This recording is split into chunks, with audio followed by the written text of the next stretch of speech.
আসলে আমি যে বাইক চালাই, আমার এই বাইক চালানো কে কিভাবে দেখে আমি জানি না। আসলে আমি এটা যানবাহন হিসাবেই কিন্তু এই গাড়িটা ব্যবহার করি, মানে যাওয়া আসা বা চলাফেরা করার জন্য। আসলে এই বাইক মানে অন্যরকম একটা বাহন।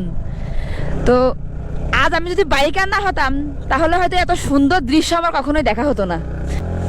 মানে আমি মেয়ে হিসাবে আমি যে বাইকার, মানে আমি গাড়ি চালাই প্রায় 4-5 বছর ধরে। আজকে নিজের এই বাইক চালানো নিয়ে নিজেকে নিয়ে গর্ব হচ্ছে যে আমি যে বাইক চালাই, আমার বাইক চালানো সার্থক। আজকে যদি বাইক চালাইতে না পারতাম তাহলে এই বাইক নিয়ে আমার এই থানচি হয়তো কখনো আসা হতো না কোনো গাড়ি দ্বারা, আর কখনো সম্ভব হতো না এত সুন্দর দৃশ্য দেখার।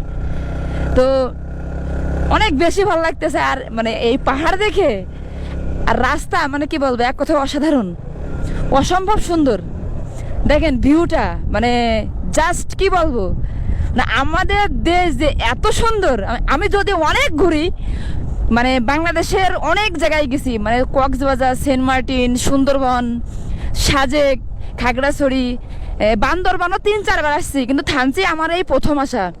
মানে আমি থানচির এই মানে পাহাড় দেখে, দেখেন মানে এত সুন্দর মনে হচ্ছে আমি বাইরের কোনো দেশে আছি, মানে আমি বাংলাদেশে নেই। আর আপনারা যারা থানচি আসবেন অবশ্যই ড্রোন নিয়ে আসবেন না, কারণ আমি যখন আসার পথে আমাকে বিজিবি, মানে সবাইকে, আমাকে না, এটা সবাইকেই চেক করছে, ব্যাগ ট্যাগ খুলে চেক করছে যে আমরা কেউ ড্রোন বা অন্য কোনো ক্যামেরা বা ডিভাইস ব্যবহার করতেছি কিনা। সেটা আমাদের দেশের জন্য একটা সিকিউরিটি, যে মানুষ অনেক সময় আছে ভিডিও করে বা কোনো সমস্যা হতে পারে, যে কারণে ওনারা হচ্ছে ইয়া করে এনআইডি কার্ডের ফটোকপি বা সব কিছুই রেখে দেয়। ওরে বাবা,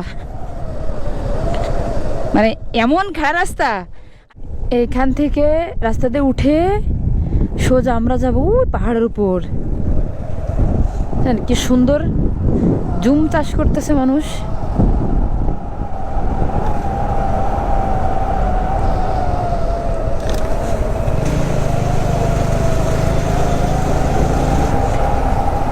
এইখানে যারা লোকাল বাইকার, এই যে সামনে আসতেছে, মানে ইনারা যে কেমনে বাইক চালায়